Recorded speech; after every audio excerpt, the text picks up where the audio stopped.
The tariffs actually happened this time. They didn't chicken out. It's going to be bad. Everything is going to get worse everywhere for everyone, except for an extremely small club of people that owns everything and will own even more stuff after this depression because they benefited from the recession in 2008. They will benefit from this. They benefited from COVID in some way as well. They're just going to snatch up more of the economy. And it is literally all of us versus the maybe 1,000 people around the whole world that are wealthy enough to benefit from this. And the, politicians, the political parties are cucked to that group of people. That's what we're dealing with right now.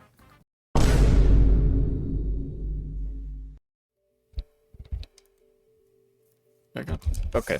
All right. Good. Post that shit. I couldn't be bothered to come up with something super clever for the title. Look, I'm a live streamer. This is the easy part of my job, and I'm trying to keep it easy. It's not good out there. It's not good. It is really not good. The whole stream is probably going to be me finding different ways of saying that this is really not good, guys. Oh boy. It's one of those moments where you laugh because what the fuck else would you do? Cry? Nah, that's loser shit.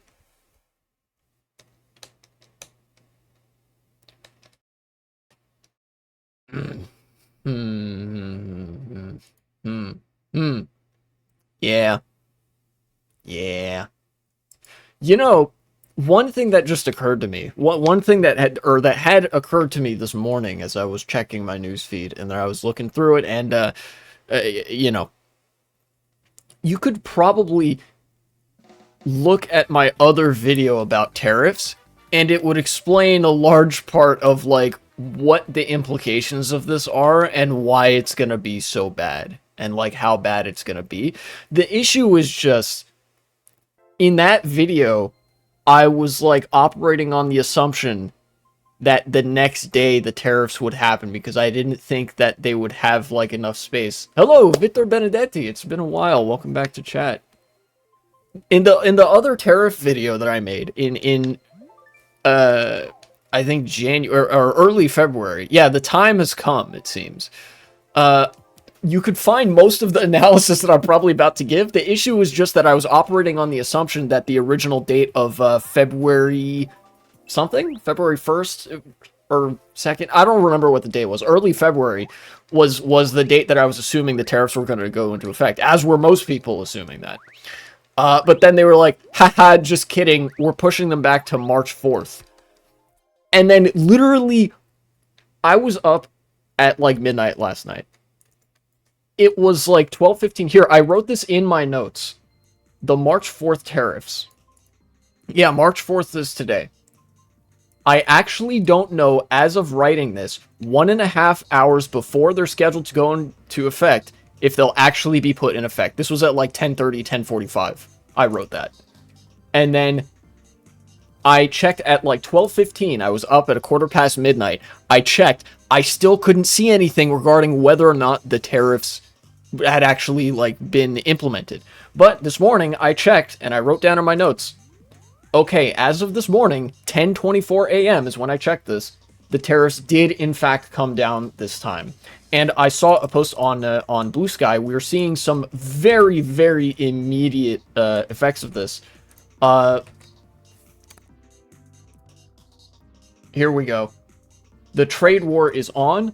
Real-time electricity prices doubled just a few minutes after midnight EST in New England. So apparently, at about the time that I was looking for information, this was already happening. On the left, there's a graph which shows energy prices in New England, all in the neighborhood of $45 to $47. I don't know what the measurements they're using are. But then on the next graph over, the prices have all jumped from the $40-something range to now the range is between $97 to $104 are like electricity prices in New England. Again, I don't know what the standard measurement is for electricity pricing. Hello, Gotron. Welcome back. But the tariffs came down. It did not even take... Are the tariffs actually happening this time? Yes. I just confirmed that. I was going through how, like, there was so much confusion last night that until this morning, I actually didn't know whether the tariffs had gone into effect, and I just confirmed it. Yes, they have. In fact, they have already more than doubled energy prices in some states. And mind you, the tariffs weren't like, these are not 50 to 100% tariffs. These are 25% tariffs. As I explained in the other video, that's how tariffs work. Because this is a really big and complex economy, a 25% increase is going to reverberate by like orders of magnitude down the line in the supply chain. Every middleman wants to skim a bit more off the top, so they're going to offload the costs down the line. So a 25% tariff will at the very least probably reach 40 to 50% of a price increase on any given thing. And in terms of energy prices in New England, it seems at the very least, I have no doubt this could apply to other states as well that get their energy from Canada or something like that. It is effectively more than 100% of a tariff because the energy prices more than doubled. And that's just energy prices. That doesn't account for the other stuff that have been subject to the tariffs, stuff like food prices. Also, I like this version of the track. It's a lot less janky. I can see it a bit better. Trump better say bye-bye to his approval rating. Funnily enough, yeah, maybe. Maybe. You know, there's that cult of Trump supporters that will probably approve of him no matter what. But honestly, I think that the connection between, I think this might actually be kind of a moment of betrayal for a lot of Trump supporters. Maybe not a majority of them or even a plurality or whatever, but there's going to be a chunk of people that are like the connection between the tariffs that have Trump's name all over them and the imminently worsening conditions of their own life. Like, that's an unavoidable connection to me. It's probably going to take a week for the average person to realize. Yeah, I think, actually, funnily enough, I think a week is probably a good time frame for that, because most people in the United States, at least from what I am aware of, go grocery shopping on a weekly basis, whether it be on Saturday or Sunday or whatever. You know, people, the grocery stores tend to be pretty crowded on the weekends, because that's when people have the time. So about that time is, I think, when the biggest indication of, like, you know, dissatisfaction with the tariffs and the state of the American economy is going to show itself, basically. Better take your money out of the bank now before the average person does. Yeah, I've been thinking about that. Honestly, because of, like, how digital currency is in the modern world, I don't know if that would, like, accomplish anything, right? Because, like, your checking account is you just directly, or your checking account, you know, like using a debit card or whatever, or using Cash App or Venmo or Google Pay or whatever service transfers money digitally is just, like, directly accessing your checking account. And I use that a lot. For somebody like me, that might not be feasible, but, like, if you can use cash, by all means, it might be a good time to use cash, you know?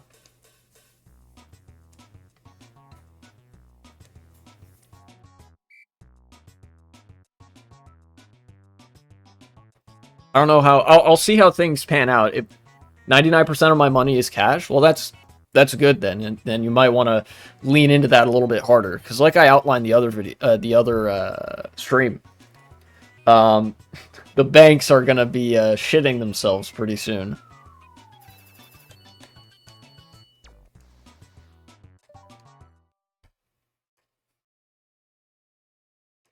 Where is this article? Yeah, it's so bad that even the mainstream news outlets can't, like, stoop down to the level of, like, coddling Trump's balls anymore. I mean, they try, but they kind of can't. You're from Reuters. Trump triggers trade war with tariffs on Canada, China, and Mexico. They tariffed China again. It wasn't enough. It was so nice they had to do it twice.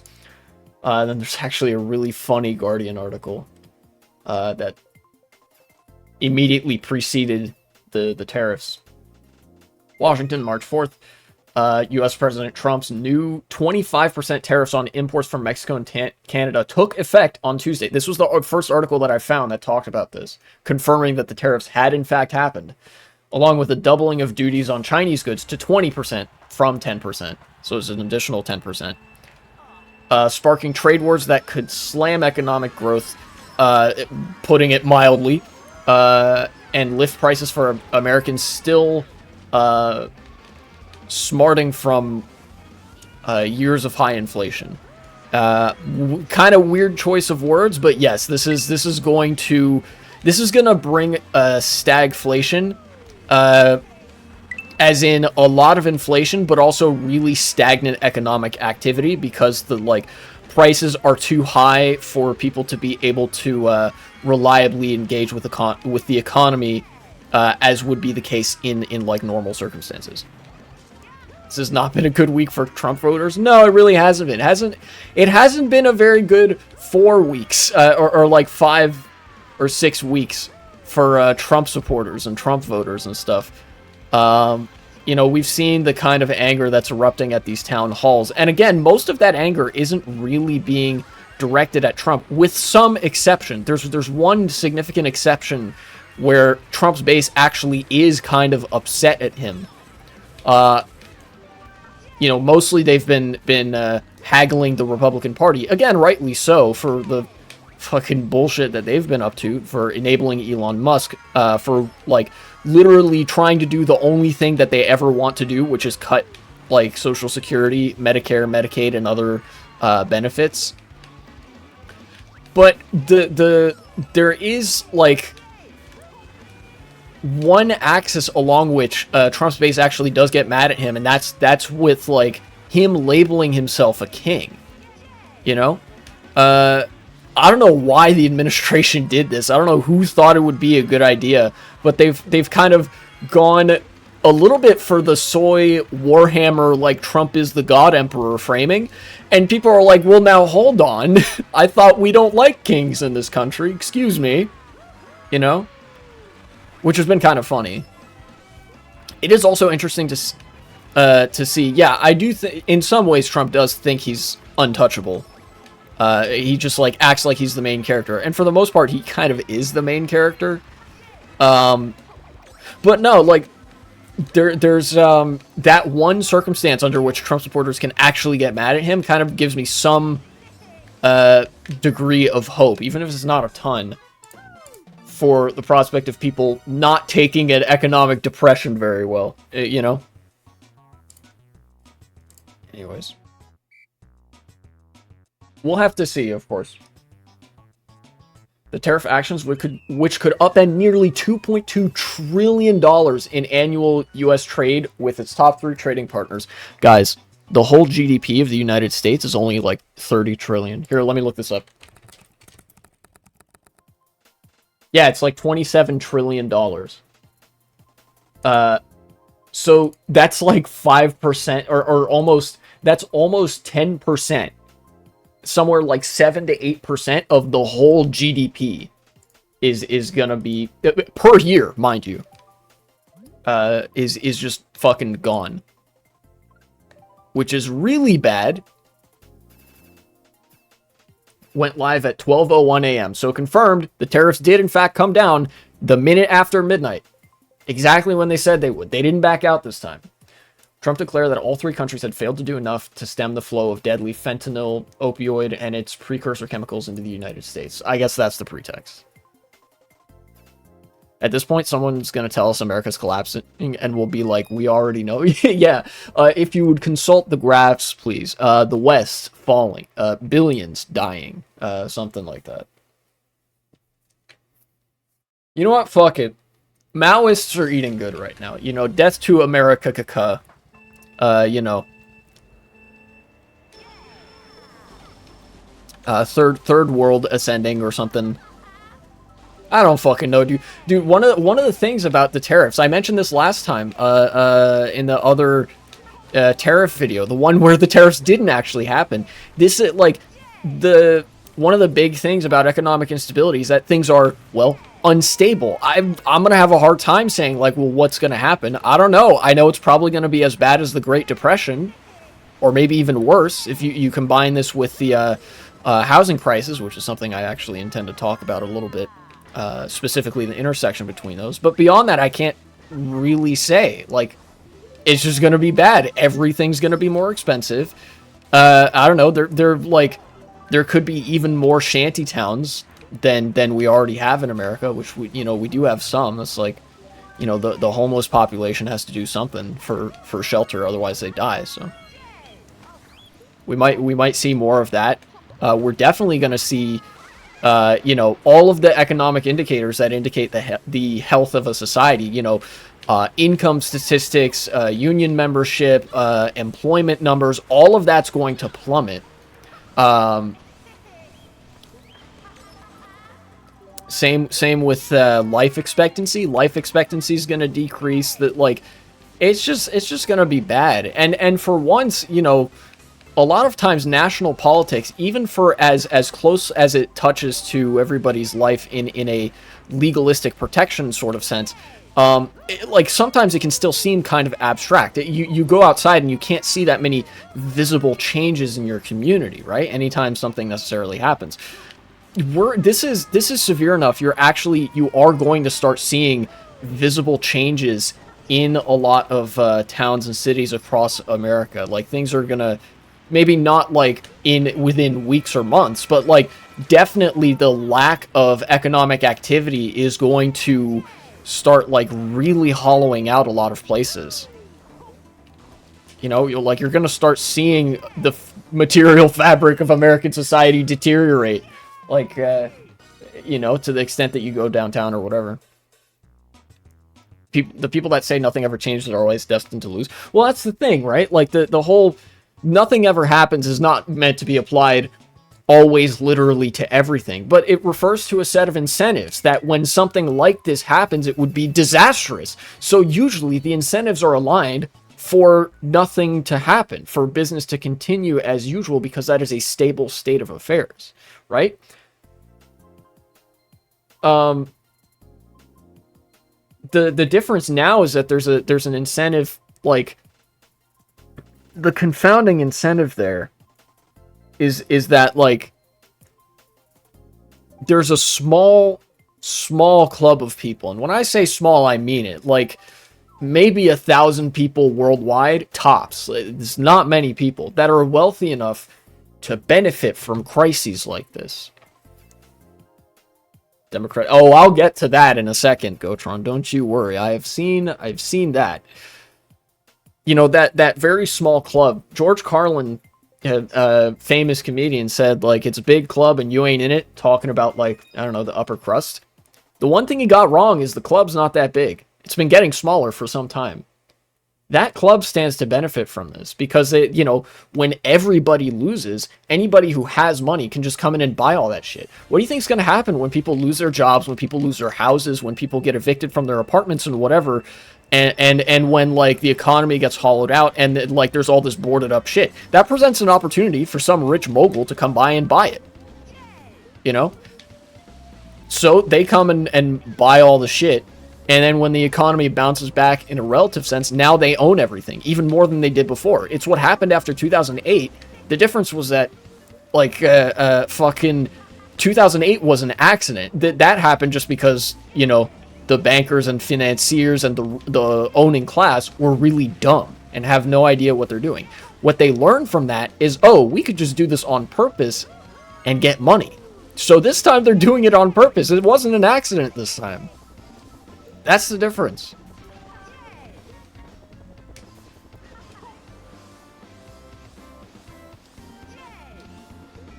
Riots are the language of the unheard? Yes, and I actually hope that we'll be seeing some of that, because I don't want American society to just be fucking dead, right? Like, riots being the language of the unheard is a really important thing, not just from the perspective of, like, being sympathetic towards the reason that riots can happen in the first place, but also because you have to understand, like, when a riot occurs, it means people still care enough about society to get mad when things go wrong. Does that make sense? Like, the reason that riots happened in Black Lives Matter was because, obviously, people felt unheard. Then the riots were not very common, but the reason people get angry enough to riot is because they care enough to get angry. They care enough to want to, like, go out and do something drastic for the hope, as vain as it might be, that something might change for the better in society. Riots are a good thing when they are present, and if riots are absent in times that would otherwise generate riots, everybody should start worrying. But I have a feeling that people still care enough about American society in America to engage in protest or in riot or in just like going to the town halls and like aggressively shouting down their representatives. You know?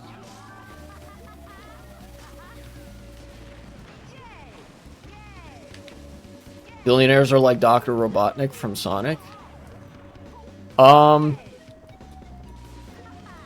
mean, I hesitate to make comparisons like that because I think, honestly, billionaires are, for the most part, more evil than, like, cartoon villains. Like, I think if you put billionaires next to cartoon villains, the cartoon villains would come out looking more favorable in that comparison.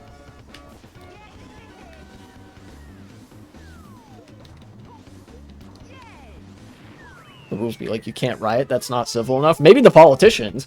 There are a lot of liberals out there that are, you know, that are going to be just as hurt by this and probably going to be mad enough to take to the streets. You know, we dog on liberalism frequently here, one of my favorite pastimes, but we got to remember that the vast majority of liberals, just like the vast majority of everybody else, are parts of the working class. They're not insulated from the consequences of this. And yeah, while in more comfortable times they might be inclined to say that, now they might not be. It's only the people who are comfortable enough to say, you should be civil, that are really like tend to say that. You know what I mean? Like that old tut-tut from the sidelines and whatnot. What I'm trying to get at is all of the artifice of civility politics. I got the code red in the server. What's happened now? The tariffs actually came down this time. They didn't chicken out like last time. They actually put the tariffs down. Energy prices doubled almost immediately. And we are kind of reeling to see like what's the damage? What all is gonna happen, like for real. But yeah, Gotron, people aren't consistent, and like, it's probably only the liberal politicians that are ever gonna like continue saying that, because the Democratic Party is so fucking out of touch. But like, the most liberals are part of the working class. They're gonna be hurt like the same as everybody else. And when your fucking livelihood is threatened, all bets are off, buddy. You know, like, no more civility politics. We're talking about like not being able to make rent. We're talking about not being able to make utilities, not being able to pay for groceries, like losing your job and shit. Like, it's bad. It's getting real bad this time. Yeah, and that was just the first thing that I saw was the oh yeah, energy prices in these states doubled like almost instantly after the tariffs. We'll have to see what the implications are for stuff like grocery prices or for stuff like raw material prices, consumer goods, and whatnot. Because as I explained in my other video about tariffs, that was kind of ill-fated because they backed out of it a couple months ago, but they didn't this time. A 25% tariff doesn't mean a 25% price increase. It means that the first guy in the process is going to have to make up for a 25% price increase.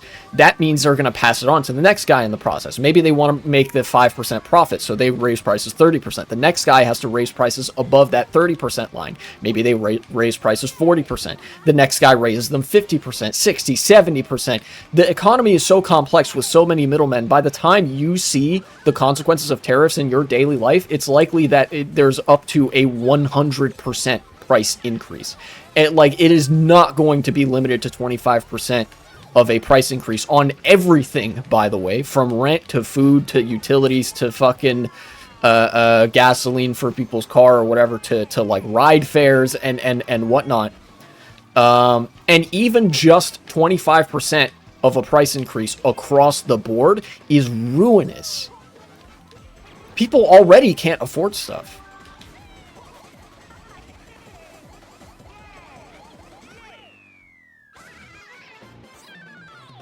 Some people look at me weird when I say this year alone is like a dark void. I can't tell what's going to happen. Such is the nature of instability. When things are unstable, it's like all this dust is being kicked up. You can't see what's going on. It's hard to predict anything. I mean, you can see like in your immediate vicinity, but, you know, Even if I put on my super cool 3D glasses, I can't, you know. Right? Know someone in the US, he has a lot of mental health issues and needs medication, and his monthly med costs have gone up from $20 to $70. My condolences to whoever that is.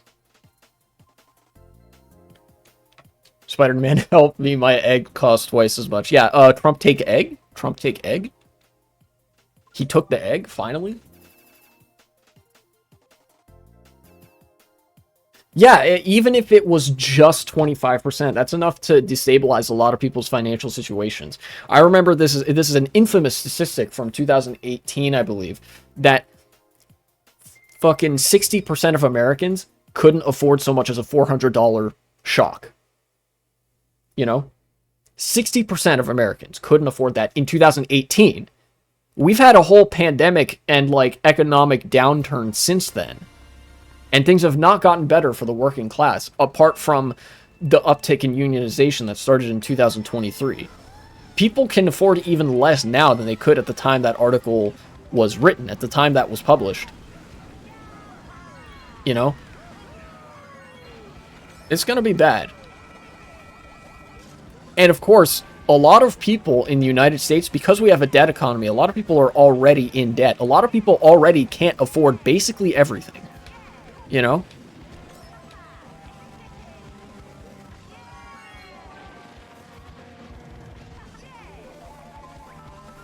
Imagine if he reverses the tariffs before the month even ends. Honestly, I think some of the damage would be, like, irreversible even if that happened. You know? Because here's the thing, right? The tariffs going into effect, first of all, that's a whole month of, like, extremely slowed down economic activity and, like, desperation and unrest, which doesn't sound like much but is something. And Canada and Mexico already put their counter tariffs in place. Pure Bia making 2026-2027 wiki article in advance. True. I died. Think about the media cycle. The nothing ever happens bros would be eating good if the tariffs were reversed. But apart from that, like, again, some of the damage would already be done. Canada and Mexico already put their tariffs on the United States. And as they should, they're remaining resolute in that. You know, they're not, like, backing down. Because ultimately, you know, I'm with the Maoists here. AMERIKKKA needs to feel the pain of our economic actions. And we need to be, you know, dethroned from our white supremacist global hegemon position and such and such. I don't know.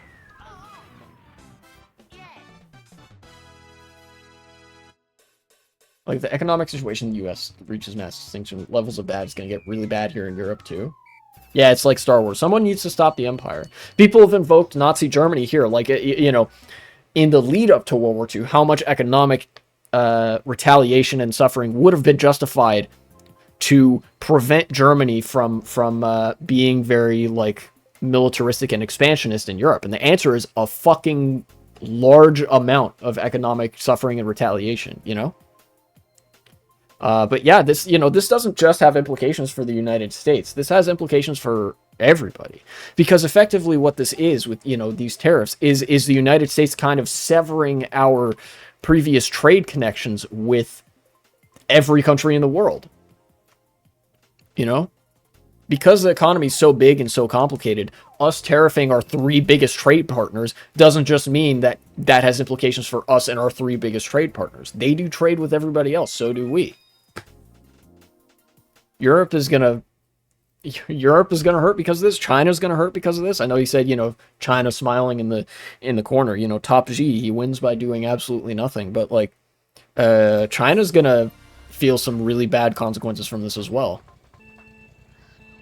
Precisely because America is going to tank, you know, and a lot of countries depend on America being economically stable. Like, we have the global reserve currency.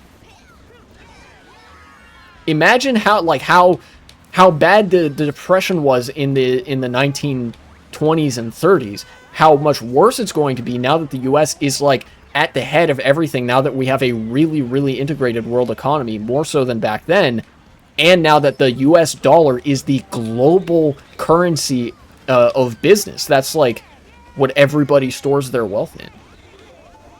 At least for now. That even might change. I don't know. Yeah, it truly will. One of the things I was considering titling the stream, this literally does not have a historical analog. There is no, like, we're kind of flying blind here. This is unprecedented. Even comparing it to the Great Depression doesn't do it justice. You know, it's gonna suck.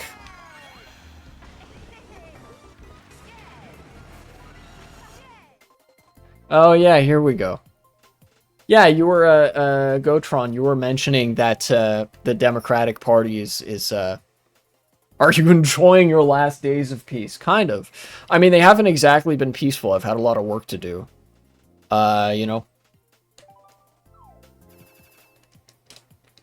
But you know, it definitely feels like, oh shit. This is a very brace for impact kind of moment. And the Democrats are not helping. At least in part, they're not. Now, I did see recently, just yesterday, the State of the Union is going to happen this evening. They might not be calling it the State of the Union, but Trump is going to speak in front of Congress to address the whole country, which is the State of the Union address. And I'm considering doing another live stream for that. I only plan for this live stream to be about an hour. Because I wanted to come back at about 7 p.m. Eastern to cover that. Kind of like I did with the RNC. Hopefully it won't be that long. But it elicited a response from the Democratic Party that kind of cleaved it in two. The Democratic Party increasingly has been divided into the progressives and the people who are capable of being hounded into their base to work with the progressives, and the centrists that are such diehards that they will, like, literally alienate their base above all else, specifically for the purpose of that, like, 1990s religion of bipartisanship or some bullshit like that. You know, like, these are the descendants of the Clintonites versus people who actually think that, you know, maybe we should do things sometimes. A number of Democrats have decided actually not to attend the State of the Union address, which I think is a good decision because it gives them the opportunity to, like, organize outside of that and also be like, fuck you, we're not, you know, we're not hearing it. You, like, you fucking light the whole country on fire, and then you're like, we're doing great, like, we're not even gonna show up for that. Are you kidding me? It's a joke. And of course, it also doesn't help that the rebuttal from the centrist Democrats, the tradition is the president does, like, the State of the Union, and then the opposition party does a like formal rebuttal. The rebuttal from the Democrats, from the centrists, is going to be Representative Elissa Slotkin, who is a pro-Trump Democrat. I'm not joking. She voted in favor of a bunch of Trump's cabinet picks. And she was also... Kyle Kalinske has more details on this. Future me, if this is in the editing, put the Kyle Kalinske tweet up there. He knows what's good. She was the national security advisor. She was a national security advisor under President Bush. So this is like post 9/11 era. Everybody's being fucking surveilled and shit. Like, it was bad.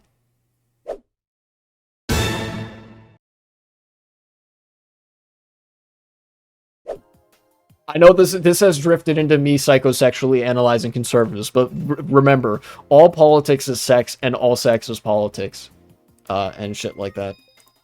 All right, I've talked about this before, but what I haven't talked about yet that I wanted to talk about is how this tariff crisis and the housing crisis that is looming, just because this, you know, these tariffs dropped and are now like the biggest thing of the day, does not invalidate the fact that, like, the housing crisis still looms with all those, like, shitty banks and whatever else was happening. You know, that's still happening. And they relate to each other, in fact. I mentioned this earlier, that 2008, the housing crisis, fundamentally was not on purpose. They did not intend for the bubble to pop. They were just dumb enough not to really realize it until it was happening, and then they profited off of it when it did. They being like the really small club of the owning class that is wealthy enough to capitalize on the fact that a lot of people lost their homes and apartments and whatever, and then buy up all the real estate. Shit like that, right? You have the cycle of collapse and then consolidation. And in 2008, that was only like semi-halfway intentional. They didn't exactly do it on purpose. They didn't exactly plan for it. It was just kind of a happy accident. This time, they're planning for it. They wanted this to happen. The reason that Trump was emphasizing tariffs, the reason the oligarchs all got behind him, is because this is the small club of people that is wealthy enough to actually benefit from the catastrophe that's about to unfold. It seems like the economic equivalent of the Permian Triassic extinction. In a way, yeah. This is actually what I believe to be a completely inevitable crisis point of liberalism, right? Like, you know, ideologies, when they've been the order of the day for too long and there's a lot of unchecked contradictions, they enter crisis. A crisis from which, like, the contradictions either have to be resolved or the ideology will, like, collapse entirely and a new kind of society emerges, more or less. And we're now reaching that point with capitalism, with liberalism and stuff like that, because this is a system where wealth can buy influence, like straight up. And there are some people who have been who have managed to accumulate a lot of wealth, and that has enabled them with infinite wealth functionally to buy infinite influence. And as a result, they've become detached from the rest of society, and their life has been consumed by simply accumulating more wealth with which to buy more influence, with which to accumulate more wealth, etc., etc. And because society, like, wealth is a social construct, there's only so much wealth in society. It has to come from somewhere. All the accumulation of wealth at the top comes directly at the expense of the bottom of society. The more wealth is captured by the oligarchs, the worse off everybody else is, by necessity of how an economy works. That's why economic consolidation is bad, right? How, like, in order for real estate moguls to purchase up a bunch of new, like, properties and stuff like that, unless it's like with new houses being built and whatever, somebody has to lose their house, you know? In order for companies to have to make more and more profit, that means more money as a proportion of, you know, operational spending and revenue has to go to them as opposed to the workers. You know, that's what profiteering is. It is the widening of that gap. And now the gap has grown so big that there's like a fundamental disconnect, not just between the classes, but between the upper class, the ruling class, and society as a whole. Because there's such a small contingent that their interests are now entirely separate from the rest of society. And that's why shit like this happens. Tariffs, objectively good for nobody, except for the roughly 1,000 people that are wealthy enough to benefit from it. Everybody else on Earth suffers from this, except for that extremely small club of people who have more money than God, apparently.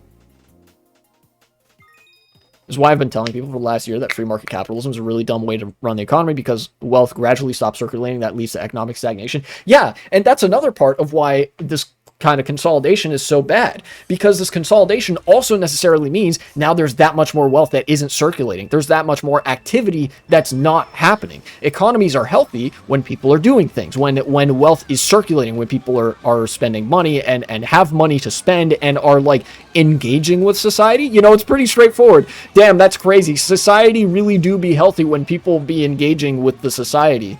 That's crazy. But when you take you start taking more and more money out of that system, out of the hands of, like, regular people that have to engage with society and that want to engage with society, it's like the whole thing starts stagnating.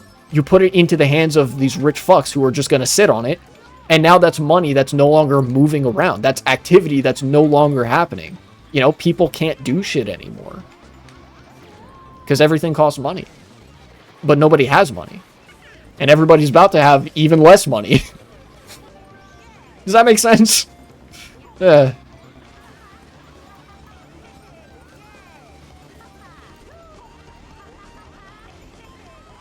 So glad superheroes don't exist, because they would Be like, trust the system. You don't need a worker revolution. Yeah. Simultaneously, things start costing more and more money. Yeah, that's part of how companies and wealthy people get profit, is that they increase the price of goods that people buy when they're going out to well, shop or otherwise engage with society. You know, when you go to a restaurant, like, food prices are going to increase there. Food prices are going to increase at the grocery store. The price of cute little toys or like a plushie that you want to buy for your cousin or whatever. Does that make sense is your catchphrase? In a way it is, but I really do want to make sure that what I'm saying makes sense to people in chat and who are watching, you know? I don't want to get caught in this trap where I'm saying something that just kind of bounces off a wall and it's like I'm just kind of incoherent, right? So every time I say that, I mean it. But yes, it is kind of like my catchphrase. All that consolidation is just not good, because by necessity, it means less activity, less money in the pockets of the workers for that activity. It means that rich people are just sitting on that money. They don't spend it on anything. They just put it in like an offshore account and sit on it, you know? And that means that nothing is happening. When nothing happens, when truly nothing happens, society dies, you know? But before I cut the stream, right? This was only going to be like an hour. Nice stream snipe. I wanted to reel it back to the nice target shock. I wanted to reel it back to the tariffs one more time, just to close it out. I don't have as much to say this time, I think, as I did last time. And that's because, well, I had that other video that explained why the tariffs would be really bad, even though that time they ultimately didn't end up happening.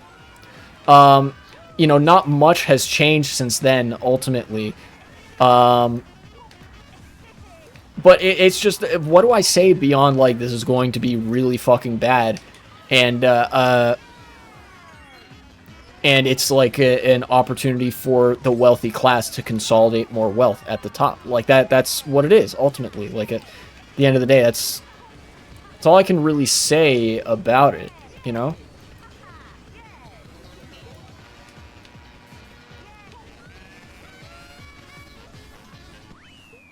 Fourth place. Not bad. What we should do to convince people? I don't know, dude. Be mean. Be really mean to Trump supporters. Be like, yeah, you fucking moron. How did you not think this was going to happen? It was all he talked about. Tariffs, tariffs, tariffs. And then you thought he wouldn't do it? Moron. You know? Main character syndrome having motherfuckers. You are in a crowd of sheep and you voted for a wolf that expressly said he was going to eat the sheep, and you projected onto him that he only meant all the other sheep, not me. I'll crash the economy, gets 100% of the votes, yeah. I mean, he got like 52% of the vote or something like that.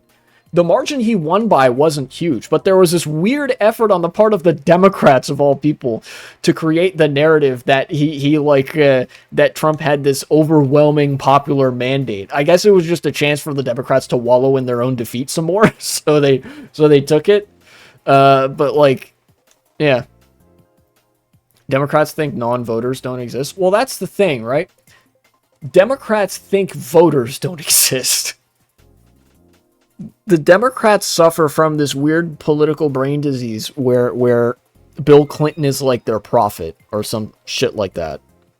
I don't know what goes through the Democrats' head to justify any of this. Ultimately, I think it's explained pretty well by the position that Democrats are ultimately just managed opposition, managed by the owning class. You know, the only people that Democrats are ever really accountable to, aside from the constituents that directly voted them into their political position, is the owning class. You know, the Silicon Valley types, the Wall Street types, you know?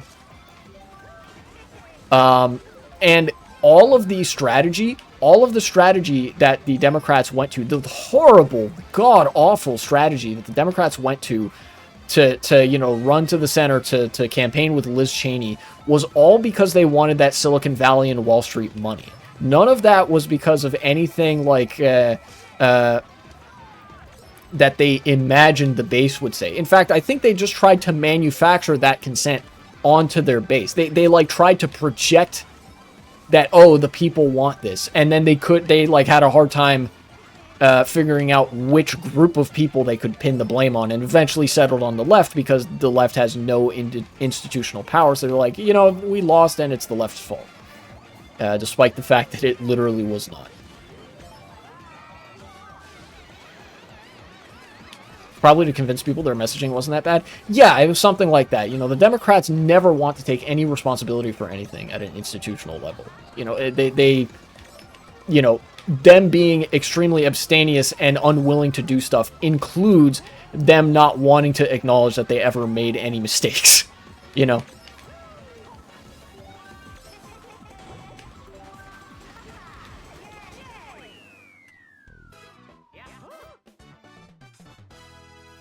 You're like, oh, I didn't actually think he'd do tariffs, and why'd you vote for someone who thought was talking shit? Yes, exactly, and that's what you need to ask. If you're ever in a conversation with somebody like that, you should ask them that rhetorically, and then when they try to answer, you should say, it's because you're a fucking moron. Because that's the truth. They need to feel shame for their decision. They need to feel like their association with Trump and the Republicans is toxic. You know? Yeah, the Democrats are all like, can you stop being mean to rich people? They have feelings too. Even though they might actually not. Like, that might be why rich people do such heinous shit to the economy every single time, is like legitimately to feel something again. I've talked about this a little bit before, that billionaires want to be dead. Like, they want to die. When they're accumulating all this wealth so that they can become God or whatever, what they're trying to do is die. They're chasing death.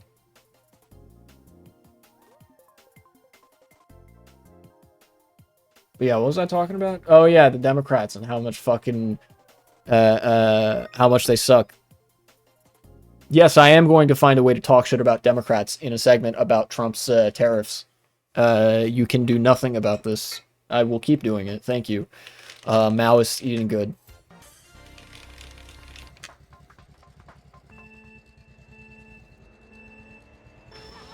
It's just like, man, I don't know. Look, I do think now, maybe I have said truly everything that I can say about those tariffs, you know?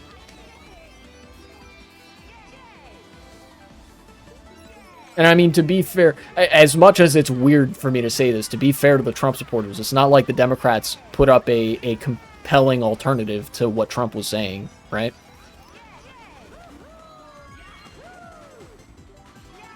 Like, if they did, then we wouldn't be here. Implying that the Democrats are opponents to Republicans is too much credit. Yeah, that's true. I have mentioned that, you know, the Democrats are literally managed opposition.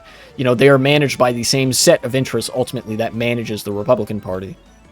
You know, they are on the same side as the Republicans against all of us. Their job is to basically pacify us. And by us, I mean, like, generally their constituents and people as they constitute the body politic and stuff like that. That's what I mean.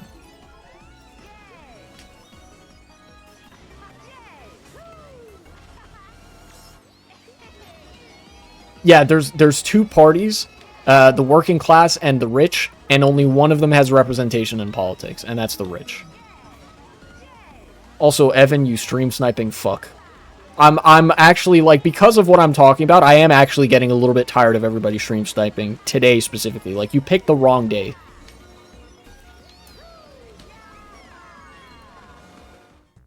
Yeah. Yeah, I mean, like, what do I say apart from they're evil, they hate you, they want you to die, they are, all the politicians are cucked to this set of interests that hurts everybody and like, destroys society. Like, what fucking, I think I've made the point, right? Like, and there's only so much I can do to convince people of that point. Like, if you genuinely can't see it at this point, like, I don't know. That's just like reason has failed to be your teacher at that point. So I guess suffering is going to have to be people's teacher now. Someone who doesn't pay attention to politics is going to have a rude awakening. Yeah, and this is what, you know, when people say that everything is political, this is what we fucking mean. If you don't do politics, politics is going to do you. And one day you're going to wake up and be like, what? Why is my life so much worse? Sorry, you should have been paying attention. You know? Although, again, it's not like the institution, you know, the media institutions made that very easy, right? Best catchphrase ever? What, politics is gonna do you? If you don't do politics, then politics will do you. Yeah.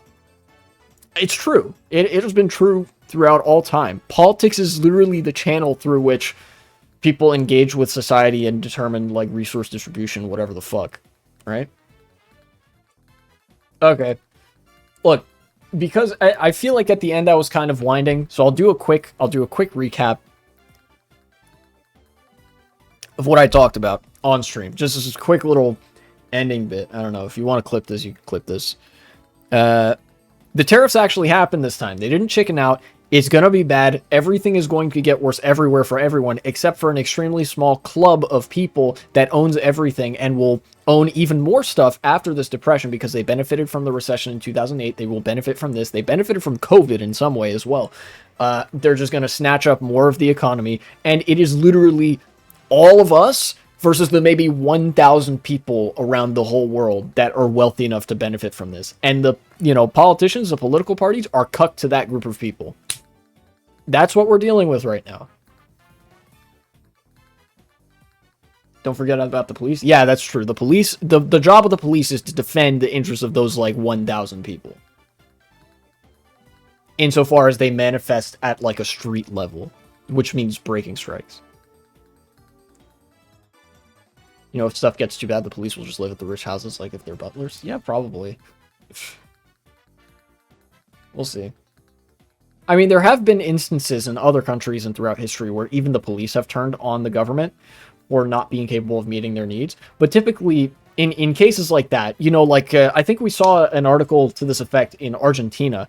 What the police are interested in is just securing the benefits for themselves and leaving everybody else, like, hanging out to dry.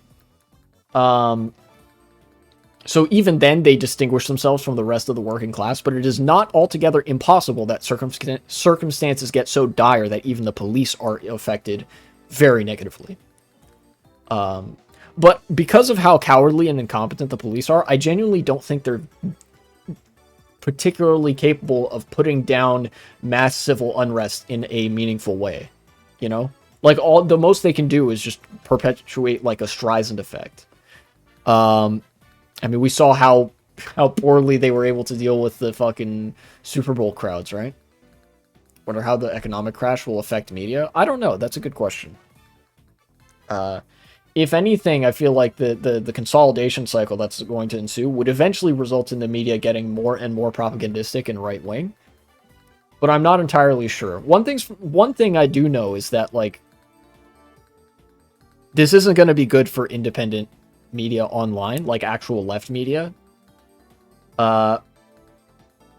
Keep watching people like myself, Hassan, Secular Talk, Vosh, this Majority Report, and whoever else while you can.